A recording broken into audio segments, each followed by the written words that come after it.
Quando eu disser ao perverso, certamente morrerás, e tu não avisares, e nada disseres para o advertir do seu mau caminho, para lhe salvar a vida, esse perverso morrerá nas iniquidades, mas o seu sangue da sua mão requererei. Quando eu disser ao pecador, você está condenado à morte, se você não entregar a ele a minha mensagem, se não mostrar que ele precisa mudar de vida para ser salvo, ele será castigado com a morte por causa dos seus pecados, mas você será castigado também. Terá de prestar contas diante de mim pela vida daquela pessoa. Shalom, meus amados. Hoje nós iremos trocar uma ideia a respeito do sentido da vida espiritual. Eu acabei de ler para vocês, tá? Só para que vocês possam ter um norte, Ezequiel 3,18. Deus, aos escolhidos, o chamou para Atalaia, anunciador das verdades da mensagem do Senhor. E isso, nós querendo aceitar ou não, será algo requerido, algo que teremos de prestar contas a Deus. Pois ter Deus e receber a salvação, ter sido revelado a verdade a nós, não é algo simples ou comum, e sim é um privilégio, uma revelação.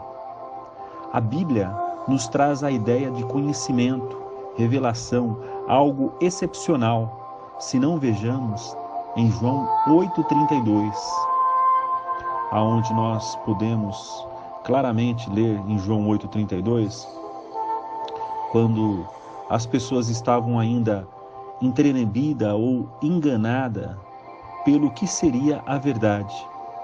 E Jesus disse em João 8,32, e conhecereis a verdade, e a verdade vos libertará. O conhecimento da verdade, na realidade, é o descortinar de um caminho que estava fechado, que nos estava trancado. Quando o homem pecou, desobedecendo a Deus e aceitando os conselhos do diabo, e dessa forma, mudando de senhorio, o céu, a salvação, a vida nos foi escondida.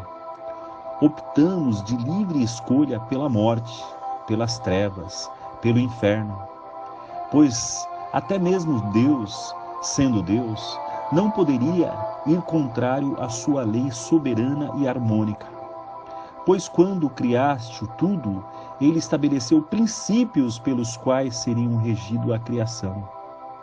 E ele, como supremo legislador, teria que ser o primeiro a obedecer esses princípios estabelecidos. E entre essa lei, a maior de todas. Ezequiel, capítulo 18, versículo 4, nós podemos ler claramente. Todas as almas me pertencem, diz o Senhor, as almas do Pai e as almas dos filhos. A minha lei é o seguinte: cada pessoa será condenada pelo seu próprio pecado, e o castigo é a morte. Então, que não pensemos ou tenhamos loucuras de pensar que a vida é nossa para fazermos com ela o que bem quisermos. Não, nossa vida não nos pertence. Ela pertence à fonte de toda a criação, à fonte de toda a vida. Ela pertence a Deus. E como tal, Deus não tem prazer na morte do homem.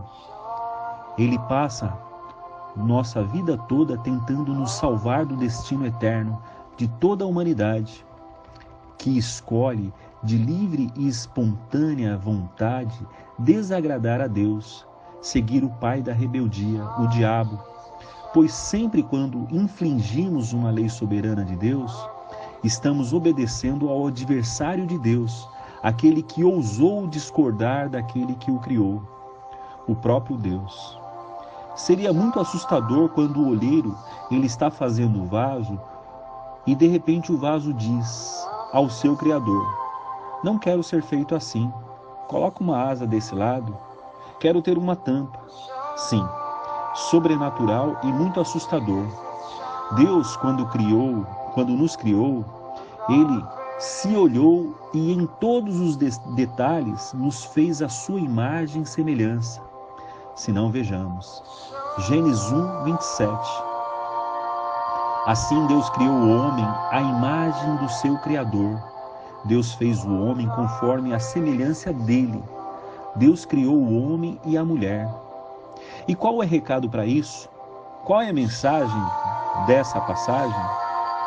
Que o homem veio à existência para espelhar a verdade, soberania e justiça de Deus. Estabelecer o céu na terra, a fim de que o objetivo de sua obra-prima, o homem, decidisse participar da triunidade de Deus, fosse um com Deus, por livre e espontânea escolha, ele espelhasse Deus em tudo o que fosse fazer. Sim, com o consentimento de Deus, o diabo frustrou esse plano, ainda que simplesmente tardou um plano que Deus não desistiu de realizar, pois ele é vitorioso em todos os seus desígnios. Todos os seus desígnios irão se cumprir. Adão falhou em estabelecer essa harmonia e soberania de Deus na terra, que nos deu como herança a morte eterna e o inferno quando ele falhou nesse desígnio. E se não fosse o próprio Deus para consertar isso, enviando Ele mesmo na figura e encarnação de seu Filho, Ele próprio para morrer em nosso lugar, pois o preço era altíssimo demais, e só Ele poderia cumprir, o Cordeiro substituto. Nós, se não fosse Deus, estaríamos condenados por toda a eternidade de seguir os passos do diabo até o inferno. Efésios 2, a partir do versículo 1.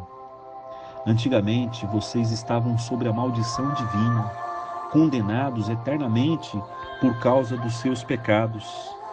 Seguiam multidões e eram bem iguais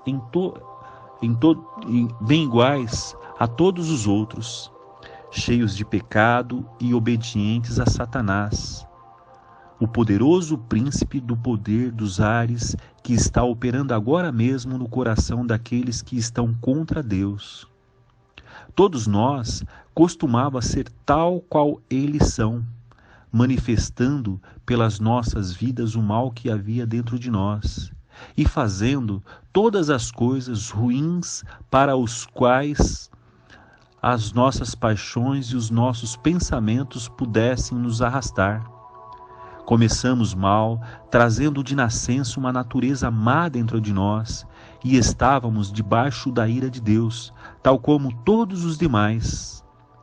Deus, porém, é tão rico em misericórdia, Ele nos amou tanto que, embora estivéssemos espiritualmente mortos e condenados pelos nossos pecados, Ele nos deu de volta a vida quando levantou Cristo dentre os mortos. Somente por sua misericórdia imerecida é que nós fomos salvos. E nos levantou da sepultura para a glória juntamente com Cristo, onde estamos assentados com Ele nas regiões celestiais, tudo por causa daquilo que Cristo Jesus fez. E agora Deus pode sempre nos mostrar como exemplo de como sua bondade é riquíssima, como é revelado em tudo quanto Ele fez por nós por intermédio de Cristo Jesus.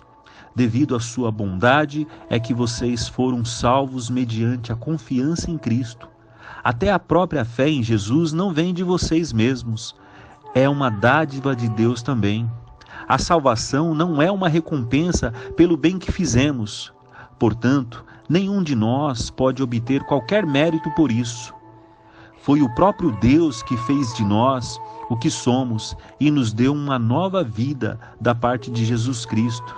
E muitos séculos atrás, Ele planejou que gastássemos essa vida em auxiliar os outros. Eu acabei de ler Efésios do 1 até o versículo 10. Pois o plano original era que os céus e a terra fossem um, houvesse uma ligação intrínseca, o acesso à árvore da vida fosse direto, não houvesse barreira para termos comunhão e intimidade com Deus. O homem decidiu abandonar essa ligação e cavar para si mesmo, escolher um outro caminho independente do Pai. A imagem e semelhança de Deus era em si tão nítida que Adão abandonou ou esqueceu o que ele se espelhava em Deus. E assim adorou a sua própria imagem, querendo dessa forma ser igual a Deus, a ponto de ter acreditado ser Deus. Lhe foi dado uma enganosa perspectiva de que ele seria semelhante a Deus. Está lá em Gênesis capítulo 3, do versículo 4 ao 5, aonde a serpente disse: "É mentira", contestou a serpente. "Vocês não morrerão, não. Deus sabe muito bem que se vocês comerem essa fruta, do mesmo instante vocês ficarão como eles, pois os seus olhos se abrirão e vocês vão ficar sabendo distinguir entre o bem e o mal." Deus havia dado uma ordem para Adão. Adão desobedeceu a Deus e preferiu acreditar na serpente. Dessa forma, o homem acreditou na serpente e desobedeceu, chamou Deus de mentiroso, indo contra seu princípio universal. Ele quis adquirir sabedoria independente de Deus, quis ser igual a Deus independente de Deus, quis reinar neste mundo independente de Deus, estabelecendo assim suas próprias leis e regras. Tudo isso aconselhado pela serpente. Vejamos o que a Bíblia diz sobre os maus conselhos. Eu vou ler para agora, Salmos do capítulo 1, versículo 1 até o 6. Como é feliz o homem que não vai atrás de opinião das pessoas desligadas de Deus, que não fica à toa na companhia dos pecadores, nem participa de rodinhas onde fazem poucos casos de Deus. Mas ele faz da lei do Senhor a fonte de sua alegria. A todo instante, de dia e de noite, ele pensa nessa lei. Fica imaginando como pode obedecer ao Senhor mais de perto. Ele é como uma árvore plantada junto à margem de um rio. Nunca deixa de dar fruto na estação própria. As suas folhas nunca murcham e ele sempre terá sucesso em todas as suas atividades. Mas os homens que vivem desligados de Deus, que grande diferença! Eles vivem sem direção e sem segurança, como um pedaço de palha soprado pelo vento. Por isso, no dia do julgamento preparado por Deus, eles serão condenados. Os pecadores não terão lugar entre os que obedecem a Deus. O Senhor conhece e aprova a vida de quem obedece suas leis. Mas a vida dos homens que desprezam a Deus acabará em castigo e sofrimento. O mais triste de tudo isso é que o homem já sabia da existência do inimigo de Deus, o diabo, e qualquer conselho ou sugestão que contrariasse as leis de Deus deveria ser rechaçada de imediato, uma vez que lhe foi dado um coração livre do engano, livre de todas as amarras. O homem era totalmente livre e tinha à sua disposição o livre-arbítrio, criado para que ele pudesse ter escolhas em suas decisões e atitudes. E o livre-arbítrio foi criado para que o homem fosse livre. Ele pega essa mesma arma e decide por escolha própria ser escravo, preso a uma condição eterna. Ele decide pelo inferno e escolhe o Senhor de sua vida e atitude, o caído, o próprio diabo. Deus volta a estabelecer seu reino, sua comunhão e plano para essa terra em Abraão. Ele estabelece uma amizade novamente com o homem através do neto de Abraão, Jacó. Ele desce novamente sua escada, o acesso até o céu aqui na terra, em Betel, quando Jacó, fugindo de seu irmão como nação, ao dormir, Deus lhe dá um sonho, e nesse sonho diz que a escada irá ter acesso novamente, ser posto na terra, e que novamente todos terão acesso à vida eterna novamente, acesso ao Criador, acesso a Deus e a morada que Ele nos foi preparar. Essa passagem está em Gênesis capítulo 28, a partir do versículo 10. Agora veja o que aconteceu durante a viagem que Jacó fez de Berseba a Padã-Arã. Na primeira noite da viagem, parou num lugar qualquer para dormir. Usou uma pedra como travesseiro e dormiu. E sonhou que tinha posto uma escada ali mesmo, uma escada que ia da terra aos céus. Jacó viu no sonho os anjos de Deus subindo e descendo na escada.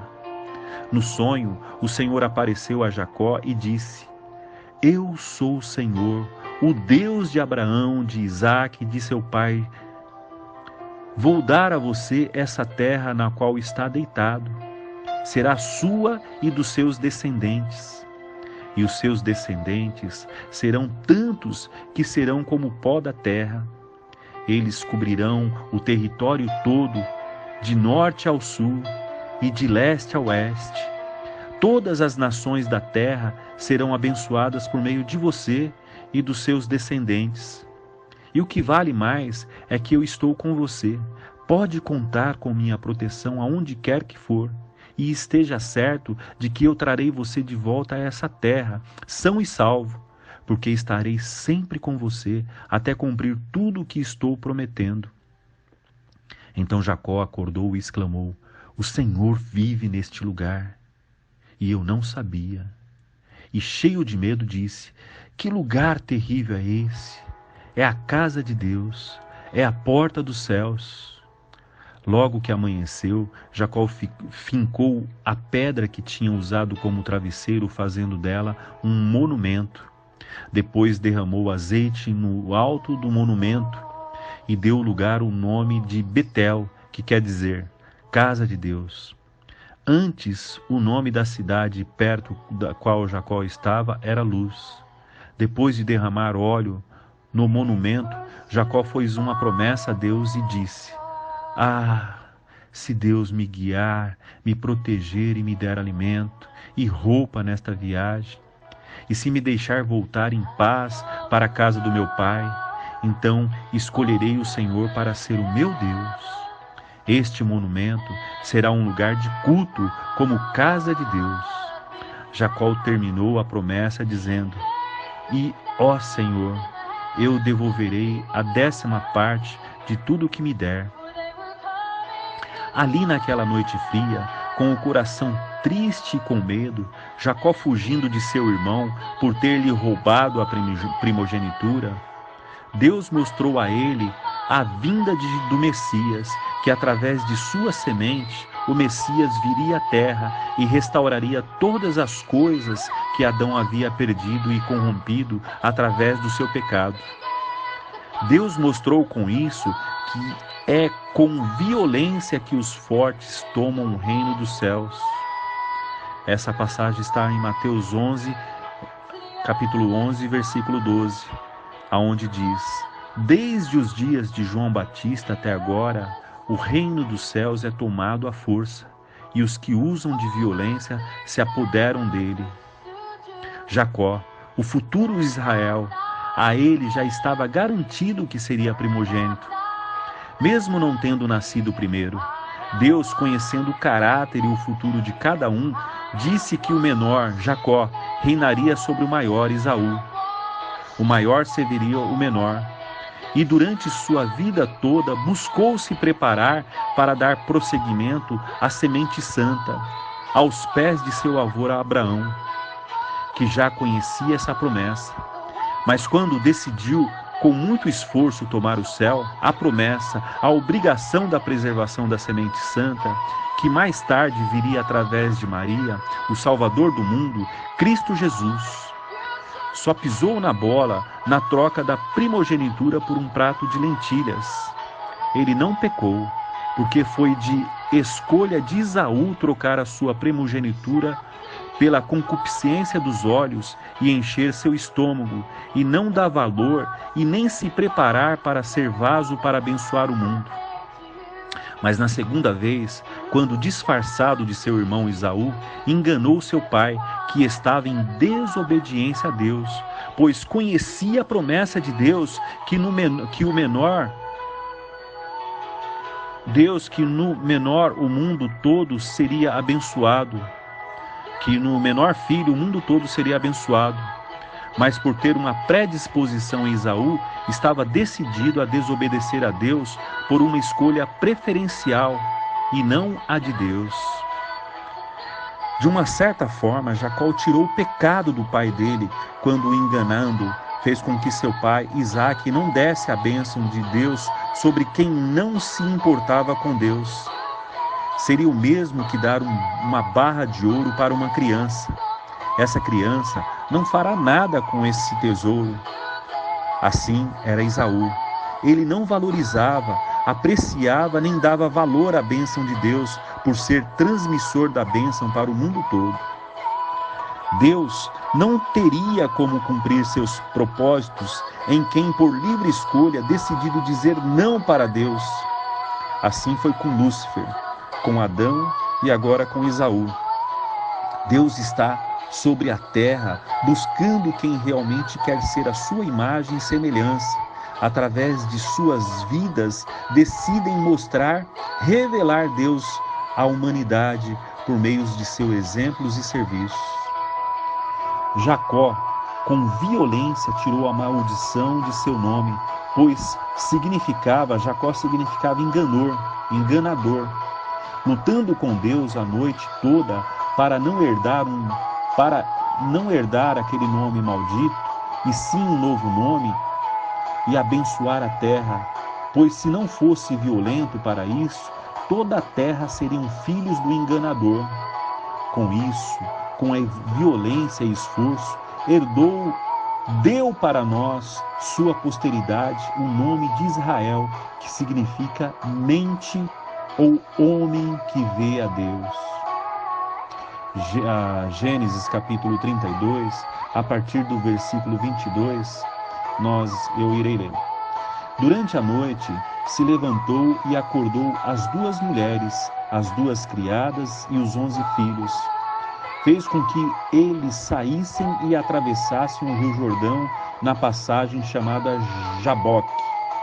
Jacó ficou sozinho e um homem ficou lutando com ele até o amanhecer. Quando o homem viu que não podia ganhar a luta, tocou na articulação da coxa de Jacó. Bastou isso para que ficasse destroncada a coxa de Jacó. Disse o homem: deixa que eu vá embora, pois já é dia. Mas Jacó respondeu: não vou deixar quem vá embora enquanto não me abençoar. Perguntou o anjo: qual é o seu nome? Foi a resposta de Jacó: meu nome é Jacó. E o anjo disse: não será mais isso, disse o homem. Você se chamará Israel, que significa aquele que luta com Deus. Sim, porque você lutou com Deus e com o homem e venceu. Qual é o seu nome? Perguntou Jacó. Você não deve perguntar pelo meu nome, disse o homem, e abençoou Jacó ali. Jacó deu àquele local o nome de Peniel, que quer dizer o rosto de Deus. Deu esse nome dizendo: eu vi Deus face a face e não morri. O sol ia nascendo, quando Jacó se pôs a andar através de Peniel, e mancava por causa da junta da coxa destroncada. Jacó estava como um guerreiro nos tirando de uma maldição herdada. Seu nome não foi uma escolha, e sim uma herança. Da mesma forma que nós herdamos o pecado dos nossos pais, não que sejamos melhores ou menos pecadores que nossos pais, mas herdamos seus pecados em Adão. Jacó, matou a velha natureza pecaminosa, a natureza que foi enganada e com isso passou a herdar o engano, a mentira, a farsa, a maldição em tudo que fazia. Assim como o homem Cristo, com uma natureza humana, precisava quebrar essa maldição do engano, a destinação do inferno. Se fosse todo humano, seria servo do pecado, portanto, escravo do diabo que tinha a supremacia sobre o homem desde a queda de Adão.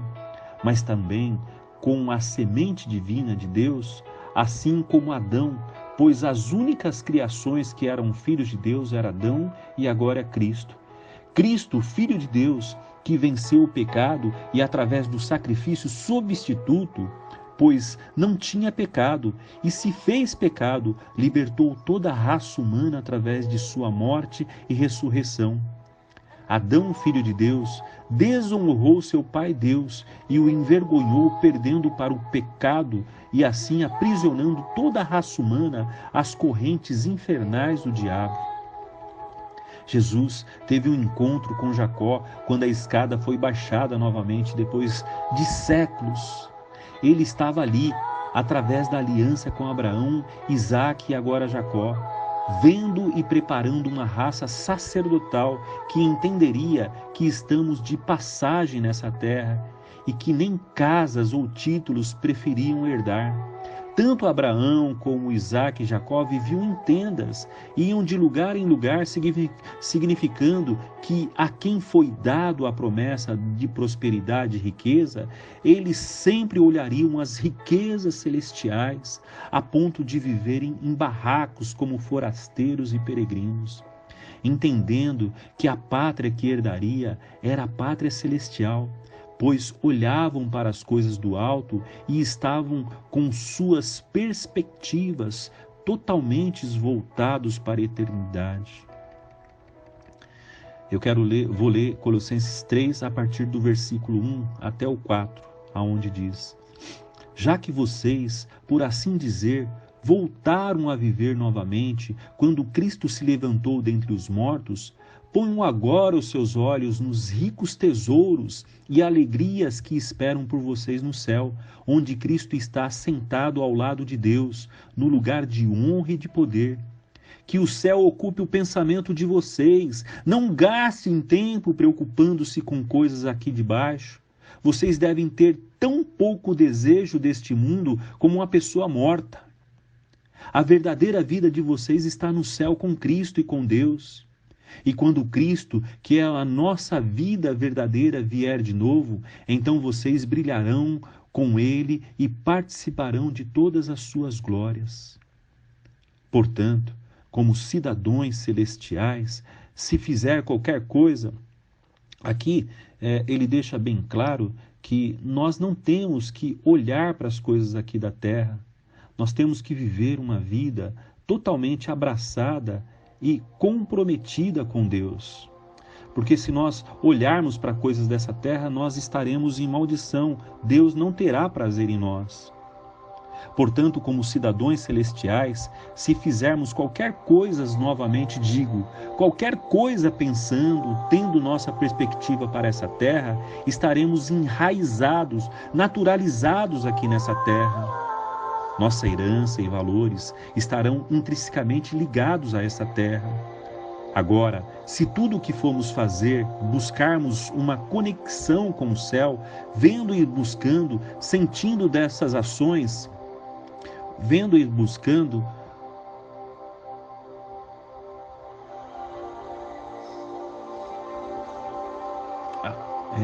agora, se tudo que formos fazer, buscarmos uma conexão com o céu, vendo e buscando o sentido dessas ações com as coisas celestiais, estaremos ligados e anelantes pela pátria que nos está reservada, o céu, a pátria celestial, onde Cristo está e nos foi preparar moradas para que possamos estar eternamente e juntamente com Ele, por entender que não somos aqui deste mundo. E como Jacó disse que não queria que nenhuma unha dele ficasse no Egito, assim possamos desejar que nenhum de nossos sentimentos, anseios ou desejos estejam parametrizados com essa terra ou com qualquer coisa que essa terra possa nos dar, entendendo que nossa morada é celestial e quem ama essa terra, o amor do Pai, não pode estar nele. Foi isso que disse João na carta de 1 João 2, a partir do versículo 15 até o 17, onde ele diz: deixem de amar este mundo mal e tudo o que ele lhes oferece, pois quando vocês amam estas coisas, mostram que realmente não amam a Deus, porque todas estas coisas mundanas, estes maus desejos, a loucura pelo sexo, a ambição de comprar tudo o que atrai vocês e o orgulho que resulta da riqueza e do prestígio não provém de Deus, e sim do próprio mundo pecaminoso. E este mundo está perecendo, e estas coisas más e proibidas perecerão com eles. Mas todo aquele que perseverar em fazer a vontade de Deus viverá para sempre. A nossa prospecção é amar o mundo, nossa velha natureza é amar o mundo, nossa herança maldita, herança adâmica que abriu a mão do paraíso por amor a essa terra, desprezou a Deus e amou este mundo. O amor do diabo em desafiar a Deus e ter aberto mão da eternidade, se tornando assim, depois da queda do homem, o príncipe deste mundo, faz com que tudo que nos atrai a essa terra e nos faz amar essa terra, tendo a falsa perspectiva que essa terra é nossa herança, faz com que sejamos vassalos desse príncipe caído, o adversário de Deus. Só desenharei aqui o porquê amar essa terra e as coisas que ela possa oferecer é pecado mortal. Jesus, Rei e Salvador, o Messias amado, foi desprezado, desacreditado, perseguido, procuraram para o matar, traído. Sua vida toda aqui nessa terra, ele teve que fugir daqueles que o queriam matar, até mesmo fugir do seu próprio povo Israel, até mesmo da sua família. Arrebentaram a sua cabeça com pauladas, arrancaram seus cabelos com as mãos, levou inúmeros murros, tapas, socos, deram-lhe mais de 5.000 chicotadas, a ponto de ficar desfigurado de um ser humano, parecendo um bife batido. Até mesmo as suas costelas e alguns órgãos ficaram visíveis. O fizeram caminhar por mais de 1 quilômetro nu, carregando uma cruz que não era dele, com febre altíssima, a ponto de sua língua grudar no céu da boca. Rasgaram seu crânio com uma coroa de espinho, a ponto desse espinho machucar seu cérebro. Furaram suas mãos e pés com pregos enormes e o penduraram numa cruz onde ele não tinha como respirar. Para ele respirar, tinha que se esforçar nos pregos que furaram seus pés a fim de pegar ar. Mesmo sem ar, nos isentou de toda a culpa e resgatou nossas almas do inferno na figura do ladrão da cruz, que estava representando todos nós que merecemos essa sentença e cruz, dando a sentença mais linda que desde Adão não havia se ouvido. Essa sentença em bênção está em Lucas 23:43, aonde Jesus disse para o ladrão: hoje você estará comigo no paraíso. Essa é uma promessa. Dizendo assim para todos nós que aquele sacrifício imaginável que estava reservado para nós desde a queda de Adão, ele mesmo morreu ali em nosso lugar. A sentença que nos estava proposto estava sobre ele, e pelas suas pisaduras fomos sarados. Oh, meu amado, que coisa profunda. Eu vou ler para vocês Isaías 52, o versículo 14 e 15, e Isaías 53, do 1 eu vou ler até o final, onde diz: mas muitos ficarão espantados quando virem Até mesmo reis e nações distantes ficarão sem fala por causa dele. Verão e entenderão coisas das quais nada sabiam. Eles verão meu servo coberto de sangue, com suas feições completamente deformada, a ponto de nem parecer mais gente. Com sofrimento, ele purificará muitas nações. Quem acreditou naquilo que nós anunciamos? A quem o Senhor vai revelar o seu poder? Aos olhos de Deus, ele era um pequeno ramo brotando de uma raiz em terra seca. Mas para nós, ele não tinha beleza alguma. Não havia nada nele para nos atrair ou para nos agradar. Nós o desprezamos e o rejeitamos. Ele era um homem que conhecia por experiência própria a dor e o sofrimento. Achamos que ele não merecia nem ser olhado por nós. Não demos a menor importância a ele. Apesar disso, ele colocou sobre si mesmo nossas dores. Ele mesmo carregou nosso sofrimento e nós ficamos pensando que ele estava sendo castigado por Deus por causa de seus próprios pecados. A verdade, porém, é esta: ele foi ferido por causa de nossos pecados, seu corpo foi maltratado por causa de nossa desobediência, ele foi castigado por nós para nós termos paz, ele foi chicoteado e nós fomos curados, nós andávamos perdidos e espalhados como ovelha. Nós abandonamos o caminho de Deus e seguimos nossos próprios caminhos. Apesar disso, Deus jogou sobre ele a culpa e os pecados de cada um de nós. Ele foi maltratado e humilhado, mas não disse uma única palavra. Foi levado para a morte, como um cordeiro vai para o matadouro, como uma ovelha fica muda diante de quem corta a sua lã. Ele não disse nada aos seus juízes e acusadores. Foi condenado num julgamento injusto e mentiroso. Entre o seu povo, ninguém foi capaz de imaginar por que ele foi morto, o castigo dos pecados dele. Morreu como um criminoso, mas foi enterrado junto com os ricos, pois nunca cometeu injustiça ou falou mal de outra pessoa. Apesar disso, o plano perfeito do Senhor exigia sua morte e seu sofrimento. Mas depois de dar a sua vida como oferta pelo pecado, ele vai ressuscitar, verá os muitos filhos que ganhou através da fé. Ele cumprirá com sucesso a vontade do Senhor. E quando ele puder ver o resultado de seu terrível sofrimento, ficará muito satisfeito através de tudo que passou. O meu servo, o justo, fará muitas pessoas se tornarem justas diante de mim, porque ele mesmo levará sobre si os pecados dela.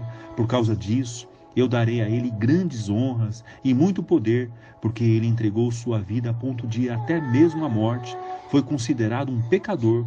Contudo, levou sobre si os pecados de muita gente e orou a Deus em favor dos seus pecadores. Sim, como poderemos amar uma terra que fez tudo isso como dono dela? Como poderemos amar uma terra que está toda manchada com o sangue do Messias, nosso Salvador? Como poderemos fazer qualquer projeção para uma terra sanguinária, corrompida e amaldiçoada e por fim condenada ao fogo? Isso foi o que diz Pedro a partir do livro 2 Pedro, do 3, capítulo 3, do 5, e eu vou ler para vocês entenderem. Eles esqueceram deliberadamente esse fato. Deus destruiu o mundo com um poderoso dilúvio. Muito tempo depois que ele tinha feito os céus pela palavra de sua ordem, e tinha utilizado as águas para formar a terra e cercá-la. E Deus ordenou que a terra e os céus sejam reservados para uma grande fogueira no dia do juízo, quando todos os homens ímpios perecerão. Mas não se esqueçam disso, queridos amigos, que um dia, ou de hoje a 1000 anos, é para o Senhor como um dia de amanhã. Ele não está sendo vagaroso com sua volta prometida, embora por muitas vezes pareça assim, mas ele está esperando pela boa razão de que ele não quer que ninguém pereça e está dando mais tempo para os pecadores arrependerem. O dia do Senhor virá com toda certeza, tão inesperadamente como um ladrão, e então os céus desaparecerão como um terrível estrondo, e os corpos celestes serão consumidos pelo fogo, e a terra e tudo quanto está nela será queimada. E assim, já que tudo ao nosso redor se derreterá, que vidas santas e piedosas nós devemos viver? Vocês devem aguardar ansiosamente aquele dia, apressar o dia quando Deus ateará fogo aos céus e aos corpos celestes se derreterão e desaparecerão em chamas. Nós, porém, estamos aguardando ansiosamente a promessa divina de novos céus e nova terra, depois disso tudo, onde só existirá a virtude. Queridos amigos, enquanto vocês estão esperando que essas coisas aconteçam e que elas venham, esforcem-se para viver sem pecar e andem em paz com todo mundo, a fim de que Ele se agrade de vocês quando voltar. E lembre-se, porque Ele está esperando, Ele nos está dando tempo para anunciar a sua mensagem de salvação aos outros. Para finalizar, a escada que Jacó contemplou e que Cristo falou a respeito é a escada da graça e está pronto para receber os cidadãos celestiais, pessoas que estão de uma certa forma ligados a Cristo e aos céus, pessoas que não fazem planos para essa terra sem inserir a perspectiva eterna, pessoas que têm morrido para as coisas desse mundo, bem como para seus desejos, pessoas santas que testemunham através de suas vidas, desejos, vontades, gestos e vestes a verdadeira natureza de Deus e o desprezo por este mundo a ponto de detestarem pais, esposas, filhos, parentes e até mesmo as suas próprias vidas em escolha a Deus, tendo em Deus o seu maior amor, amando a Deus de todo o coração, de toda a força, com todo o seu desejo e vontade e acima de tudo e de todos. E na hora que essa escada sair da terra novamente, o juízo de Deus cairá, será despejado sobre essa terra, e todos aqueles que desprezaram tão grande salvação de Cristo, pois muitos foram chamados e poucos serão escolhidos. Pois ser cristão é viver como Cristo, num estilo de vida diário e não ser religioso ou crente. Por isso, se hoje ouvir a sua voz, e olha que a Escritura diz, Hebreus capítulo 3, a partir do versículo 7. E uma vez que Cristo é tão superior, o Espírito Santo nos adverte que o escutemos, que não deixemos de ouvir a sua voz hoje e não permitamos que os nossos corações se endureçam contra Ele como o povo de Israel fez. Eles se endureceram contra o seu amor e se queixaram dele no deserto enquanto eles o estavam pondo à prova. Deus, porém, teve paciência com eles durante 40 anos, e embora sua paciência tivesse sido terrivelmente submetido à prova por eles, e ele continuou a fazer seus portentosos milagres para aqueles que o vissem. Porém eu, diz Deus, fiquei muito irado com eles, por seus corações estarem sempre incrédulos, e estão levando vocês para longe de Deus. Falem diariamente uns aos outros a respeito dessas coisas enquanto ainda há tempo, para que nenhum de vocês, cegado pela fascinação do pecado, se torne endurecido contra Deus. Porque se formos fiéis até o fim, confiando em Deus, tal como fizemos no princípio quando nos tornamos cristãos, participaremos de tudo quanto pertence a Cristo. Mas o tempo é agora. Nunca se esqueça da advertência. Hoje, se ouvir a voz de Deus falando a vocês, não endureçam seus corações contra Ele, como fez o povo de Israel quando se rebelou no deserto. E quem eram as pessoas de quem estou falando, que ouviram a voz de Deus e falharam? Porém, depois de se rebelarem contra Ele, eram aqueles que saíram do Egito com o seu líder Moisés. E quem é que deixou Deus irado durante todo aquele 40 anos?